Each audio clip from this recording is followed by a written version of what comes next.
India cricket player শিখর Dhawan international cricket থেকে retire ঘোষণা করেছে। রিসেন্ট শিখর ধবন তার ইনস্টাগ্রামে একটি ভিডিও পোস্ট করে অবসর ঘোষণা করেছে। সে হোয়াইট বল ম্যাচে শিখর ধবনের খেলা যারা দেখেছে তারা নিশ্চয়ই জানে সে ভারতের দুর্দান্ত হোয়াইট বল প্লেয়ার। তার নামে অবশ্য বেশ বড় বড় কয়েকটি রেকর্ডও আছে, যেমন 2013 সালে চ্যাম্পিয়ন ট্রফিতে সবচেয়ে বেশি রানে রেকর্ড তার নামে। এছাড়াও 2015 সালে ওয়ার্ল্ড কাপে সে সবচেয়ে বেশি রানের রেকর্ড করেছে। ইন্ডিয়া টিমে শিখর ধবন খেলার সময় ওপেনিং করত রোহিত শর্মার সাথে। তাদের দুজনের ওপেনিংয়েও তারা রেকর্ড গড়েছে। সেখানে তারা 117 ইনিংস খেলে 5193 রান করেছে।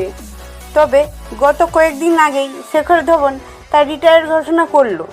এরপরে আর তাকে ইন্ডিয়া টিমে আর দেখা যাবে না।